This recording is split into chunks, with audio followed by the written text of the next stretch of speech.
Hey guys, my name is Shirley and welcome back to my channel. I cannot believe that I am finally filming this video. It's been a long time coming, and I guess without beating around the bush, I bought a house. This actually happened like several months ago. I think I've had the house now for about 5 months. So I have decided to make a house buying process kind of series where I'm going to talk everything. I'm going to talk about my journey in terms of how I purchased my property, which is kind of what this video is. Talking about my buyer's agent, kind of break down everything for you, how much my house cost me, how much it's costing me now to maintain, everything. So yeah, make sure that you've subscribed and make sure you've turned on your post notifications so that you don't miss any upcoming videos.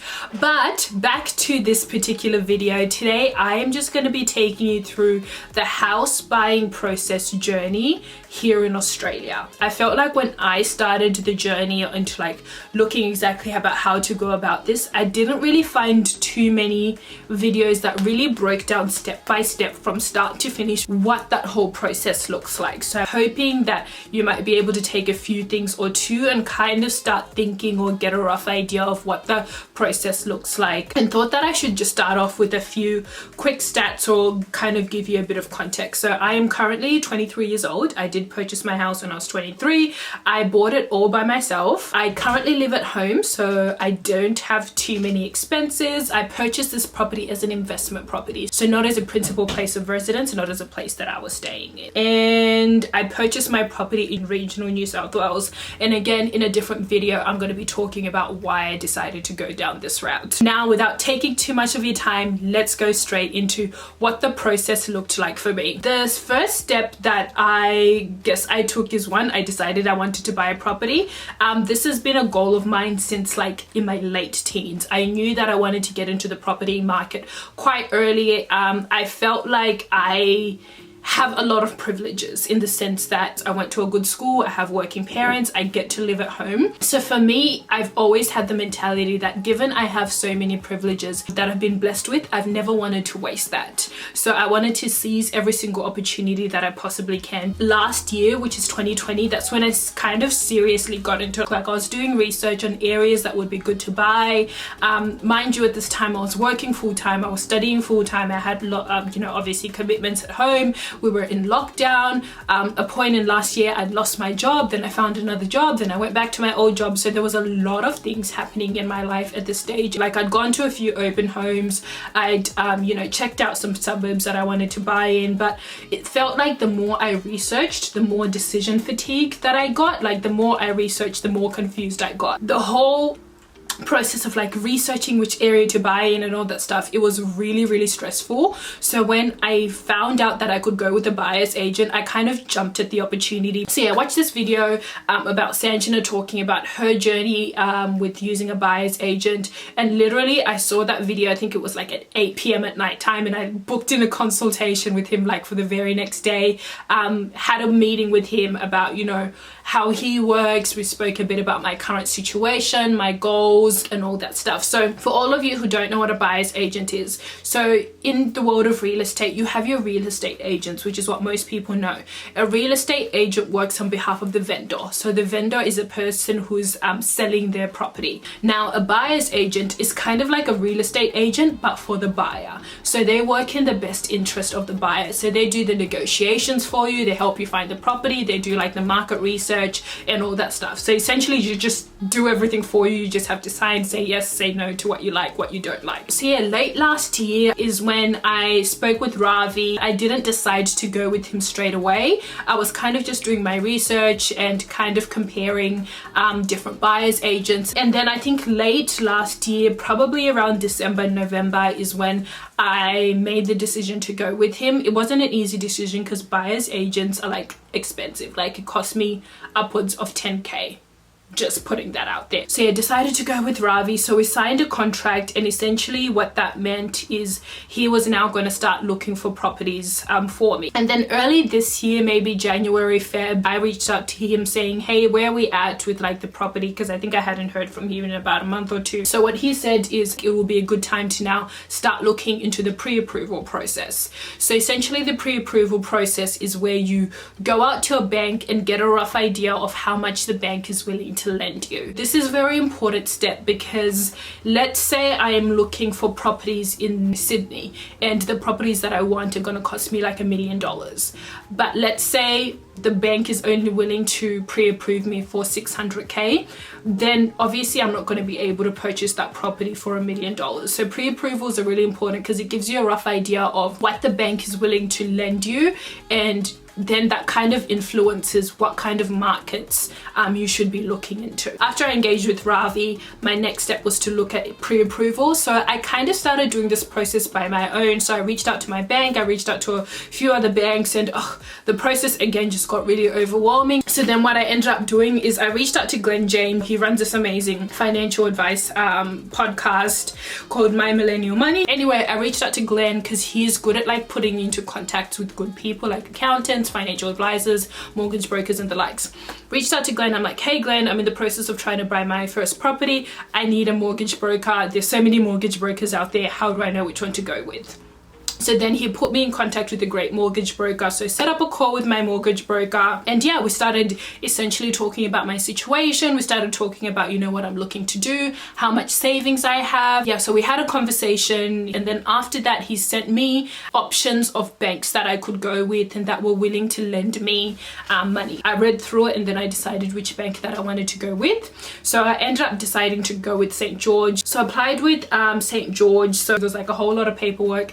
I then sent that across through for pre-approval, and then obviously that takes time, so that kind of just pended in the background. So while I was waiting for pre-approval to come through, my buyer's agent actually got back to me. It was on a Friday. He called me. He's like, Shirley, I found a property for you. It's exactly within your price range. It is an amazing deal. I'm gonna send you a report now. I'm gonna send you an audio recording on the property. Have a read of it, but I need to get your answer by close of business today, whether you want to go for it or not. Otherwise it's gonna go to someone else. So it was just like, oh my gosh, I was literally at a wedding and I'm a part of the bridal team. I think he called me like around 11 a.m. and he's like, I need an answer by 5 p.m. as to whether you want this property or not. So I'm like panicking. I'm like calling my dad. I'm like, hey, he just called me. He's like, I need to make a decision now. What do you think of the property? So we looked through all the numbers, and I had a lot of trust in Ravi. I'd been following him for a while. I had been doing a lot of research and kind of sussing him out for a while. So I knew that if he was presenting this property for me and if he thought it was a good deal for me and my strategy, then to kind of trust him. Obviously I did do my research, like go through all the paperwork, looked at photos of the property on realestate.com, because I think it was, we either placed an offer that day on Friday, or otherwise the house was going to go to auction on the weekend, and if it'd gone to auction then the price would have probably gone much higher. So anyway, by close of business I'm like, yep, Ravi, let's go with it. So Ravi found the property and then I gave him the green light. I'm like, yes, let's go with it. Tell the vendor that I'm keen on the property. Once I did that, then Ravi went back to the vendor's agent and we placed an offer for the property. Again, I don't know what this process looked like because Ravi managed everything. He did all the negotiations. He spoke with the real estate agent. I don't even know who the real estate agent for this property was. I never engaged with him because Ravi did such an amazing job and he just dealt with everything for me. Once we placed an offer, I then reached out to a conveyancer. So what a conveyancer is, they kind of do all the legal paperwork side of buying a property. So, you know, exchanging the contract, they go through the contract for you, with you, changing like of title deeds. They do all the like back end paperwork side of things. So I reached out to a conveyancer then reached out to the real estate agent and kind of started you know, the process of drawing up a contract. While that was happening,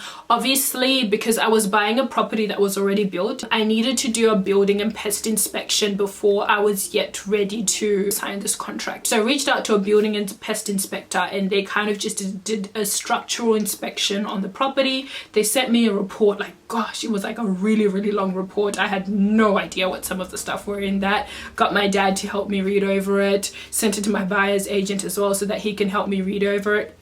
So we read through the building and pest inspection report.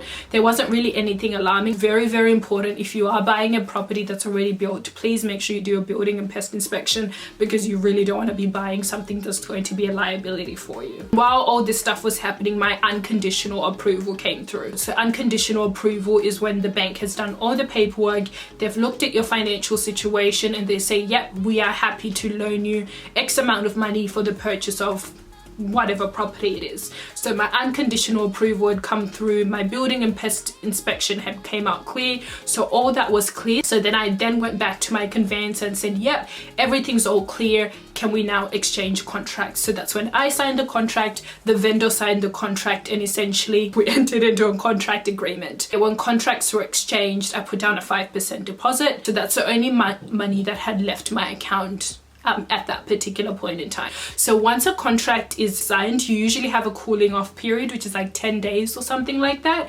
And in that period, let's say I change my mind, I can back out of the contract and I only lose a small amount of money. It's still like significant, it's still like more than a few thousand, but it's not like I'm losing like 40 grand. So the cooling off period passed and came, and no one backed out of the contract. Essentially was kind of locked in with that vendor. So once contracts are exchanged, we now then had to wait for a 45-day settlement period. So settlement is essentially now the conveyancer does their work. So there's nothing for you to do in this time. It's now the time where the back end legal stuff is happening. So the transfer of, you know, the land ownership from the vendor to your name, that's where like the bank is doing things in their background as well to make sure that the loan comes in on time. About a week or 2 weeks out from settlement happening, we started looking at insurances and finding a property manager. So because I was buying as an investment property, so it's a property that I'm not going to be living in, it's a property that would be rented out, I decided to go with a property manager. So what a property manager is they just manage the property for you. So they find tenants for you, they advertise on things like realestate.com, they manage like making sure that rent is paid on time. If there's like minor damages or minor issues, let's say the hot water system isn't working at the property, they'll kind of go out, find a plumber to fix it. So essentially they just manage everything. Again, if there's a recurring theme in this video, it's I don't want to be stressed out by this property. So for me, a property manager was a very reasonable approach to take, and they're quite affordable. Like I think mine is around 8%. They charge about 8% of my monthly rent or my weekly rent. So it's like I get to keep like 92% of the rental income and they only take 8%. So it's not like they're very expensive. So what I did is I literally called up like 6 different property managers.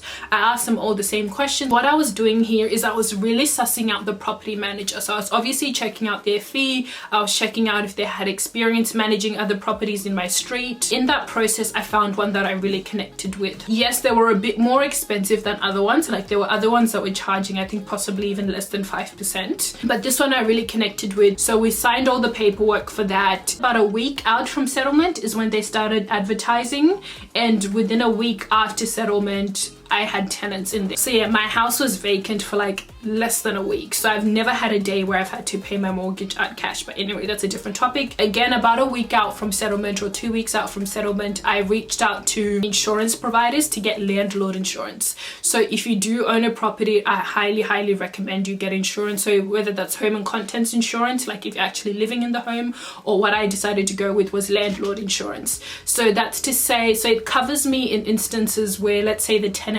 damages the property, let's say they damage the windows, I can make an insurance claim and they kind of cover that. It's kind of like car insurance but for your property. I think I called again 4 different ones. I was on the phone for hours with them, and I ended up deciding to go with Allianz because yeah, that's the one that was offering the best deal for me. So yeah, paid my landlord insurance for the year, so that covers me for the year, so I'll just renew it annually. On the 3rd of May is when settlement happened. So settlement is essentially once all the paperwork is done and now the property is officially yours, you get to collect the keys. In my instance, I didn't because it was several hours away, so my buyers and my property manager collected the keys. So on settlement day, that's when everything's done. It's now yours. You're now responsible for making the mortgage repayments and everything. Now on settlement day is usually when you go broke, like broke, because that's when usually all your payments are due. So for instance, I had to pay my conveyancer on that day. The loan started coming up on my St. George account, so it's just saying I have a negative balance of these 6 figures that I owe the bank. It's also the day that I had to pay for things like stamp duty, I had to pay for my conveyancer fee, I had to pay my buyer's agent fee, I had to pay for like any other legal fees and all that stuff. So yeah, on settlement day, all the money just went out of my bank account. The settlement happened, and because I purchased this in regional New South Wales, not rural, regional New South Wales, I was never planning on going to see the property, but my parents were really keen on it, of which I'm actually glad that they kind of coerced me to go see it. We drove up to see it, absolutely fell in love with it. That was really, really nice. It kind of made it sink in a bit more. Got to meet with the property manager, and yeah, it's essentially been smooth sailing since. My property's positively geared, meaning that the rental income that I get from that covers all my costs, all my expenses, and still leaves me with a cash flow surplus. So from the day that I've had my mortgage, I've never had to pay for my mortgage out of pocket. The rental money that I get in covers my mortgage. It's like a very stress-free property. I haven't had any issues with that at all. My tenants have always paid their rent. My property manager has never called me with any issues. So yeah, it's all been smooth sailing. It's been happy days. It's only been about 5 months now, but it's been absolutely great. That's kind of what my home buying process looked like. I know that was quite lengthy, and as I said at the start of this video, everyone's journey is going to be looking different depending on what strategy they decide to go with, but that's what my journey looked like. I hope that gives you a bit more of an insight into what the property buying process looks like here in Australia. Yeah, a lot of great videos coming in the series. If you have any videos that you'd like me to make sure to comment that down below. I'm still very new to this whole thing, but yeah, I'm hoping to just document the journey and kind of learn with you guys as I go.